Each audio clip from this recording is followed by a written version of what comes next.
नाम शिव शंकर चौधरी है।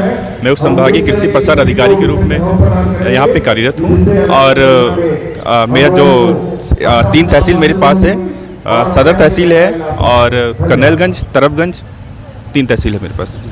और मैं डिस्ट्रिक्ट का पीएम किसान का नोडल हूँ। क्षेत्र में या जनपद में यूँ कह लें कि बहुत सारे किसानों को पहले किसान सम्मान निधि मिल रही थी, अब लोगों की कट गई है, ऐसा क्यों? देखिए, समय समय पर सरकार ने डिफरेंट योजना चलाई है। इसमें वेरिफिकेशन के लिए जैसे सोशल ऑडिट था, भौतिक सत्यापन था। शुरुआत में क्या थी, कुछ क्राइटेरिया जब इसका रजिस्ट्रेशन हो रहा था 2019 में शुरू हुई थी, तो उसमें कतिपय कमियां थी। उस कमियां को धीरे धीरे सरकार ने सुधारते हुए जैसे जो किसान वही एलिजिबल होंगे जिनके पास खतौनी होगी, और जो किसान EKYC जिसका होगा कि वो बायोमेट्रिक आइडेंटिफिकेशन हो जाएगा, वो इनकम टैक्स पे ही नहीं है। कई सारे क्राइटेरिया जोड़े गए, इसीलिए बीच बीच में समय समय पर कुछ जो अपात्र किसान होते गए उनका कटता गया। जी, थोड़ा सा विस्तार से बताएं साहब जी, कि आखिर किसान भाई क्या करें कि जिससे किसान सम्मान निधि उनको फिर से मिलने लगे? देखिए, जो पात्र किसान है, इसमें एक तो पात्रता की जो श्रेणी है, पहला श्रेणी ये है कि वो किसान होना चाहिए, उसके नाम खसरा और खतौनी होनी चाहिए। दूसरा ये है कि वो पति पत्नी नहीं होना चाहिए, मतलब एक परिवार एक यूनिट है तो उसमें जो बच्चे या पत्नी है वो केवल एक ही मुखिया को मिलेगा। तीसरा है कि वो कोई गवर्नमेंट पे ही इनकम टैक्स पे ही नहीं होना चाहिए, गवर्नमेंट का एम्प्लॉयमेंट नहीं होना चाहिए, एक्सेप्ट 4th क्लास। कोई अगर 4th क्लास में 4th श्रेणी में है तो वो पात्र है। बाकी जितने भी सरकारी कर्मचारी हैं वो अपात्र हैं इसके लिए। ये क्राइटेरिया जो फिल करते हैं वो पात्रता में श्रेणी में आते हैं, इसके अतिरिक्त सभी अपात्र हैं। तो जैसे कि अभी कुछ समय पहले यहाँ भौतिक सत्यापन हो रहा था और सोशल ऑडिट हो रहा था, उसमें बहुत सारे ऐसे पाया गया कि कुछ मृतक हो गए थे, कुछ भूमिहीन थे और कुछ जो पेंशनर थे और कुछ इनकम टैक्स पेई के श्रेणी में आते थे। हमारे पास एक भारत सरकार से एक लिस्ट आई है जिसमें से 3586 लोगों का नाम है जो इनकम टैक्स पेई था। ये मोटा मोटा एक केवल जो इनकम टैक्स पेई था उनका आंकड़ा मैं बता रहा हूँ। इसी प्रकार कम से कम यहाँ पे जब सोशल ऑडिट की गई थी तो 35,000 के आसपास अपात्र लोग पाए गए थे। और एक चीज़ और आपको बता देना चाहता हूँ कि जो भी किसान अभी जिनका 12वीं किस्त नहीं आई हुई या 11वीं किस्त नहीं आई है, वो अपना EKYC करवा लें और NPCI करवा लें, क्योंकि NPCI ये होता है कि उसका जो अकाउंट है वो आधार लिंक हो जाता है और जो DBT होती है भारत सरकार से उससे वो लिंक हो जाता है, PFMS से लिंक हो जाता है, वो NPCI है। और EKYC केवल ये करने के लिए किया जाता है कि किसान जो है वो जीवित है और मतलब अभी लाभार्थी बना हुआ है।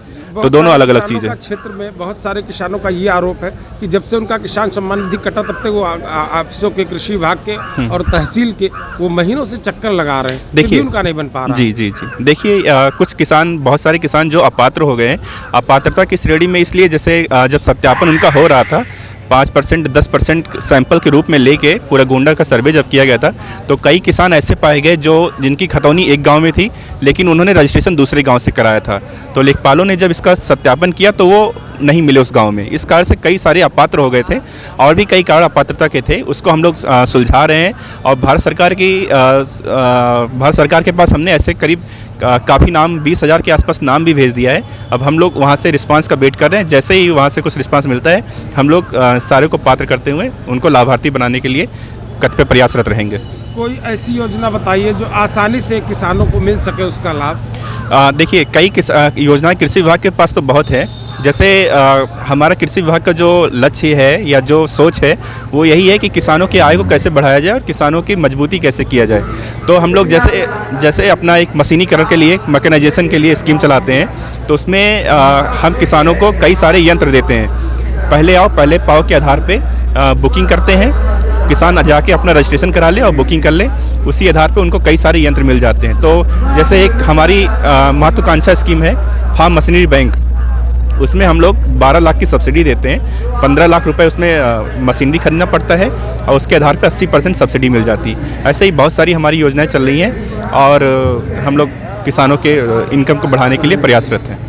अक्सर ऐसा देखा गया सर कि सरकार ने बहुत सारी योजनाएं चलाई है, लेकिन ऑफिशियल स्टाफ के लोग जिनको चाहते हैं खासकर उन्हीं को योजना का लाभ मिल पाता है, बाकी सारे लोग चक्कर काटते रहते हैं। नहीं, देखिए, पहले 2015 के बाद से ये चीज़ें बिल्कुल चेंज हो चुका है। इसमें अब सारा ऑनलाइन सिस्टम हो चुका है, सारा पारदर्शी हो चुका है।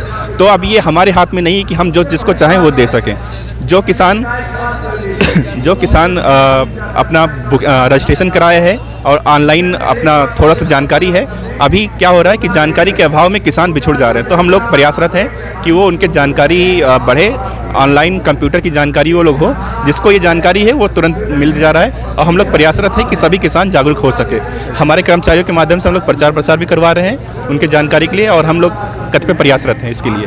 तो ऐसा हमारी तरफ से ऐसा एश्योर रहिए लोग कि अभी नेपोटिज्म नहीं होगा। अभी नए साल पे किसानों को कोई संदेश? मैं किसानों को यही संदेश देना चाहता हूँ कि अपनी आय बढ़ाने के लिए वो प्रयासरत रहें। और जैसे कि ये देखा गया है कि किसान लोग ये सोचते हैं कि हर स्कीम में मुझे क्या मिलेगा, तो उसके बजाय आप लोग ये सोचिए कि आप लोग कैसे अपने चीज़ बढ़ा सकते हैं। और हम लोग इस क्षेत्र में प्रयासरत हैं कि आपको कोई भी तकनीकी ज्ञान या कोई भी इनपुट की ज़रूरत हो तो हम लोग बिल्कुल 24 घंटे रेडी हैं। धन्यवाद।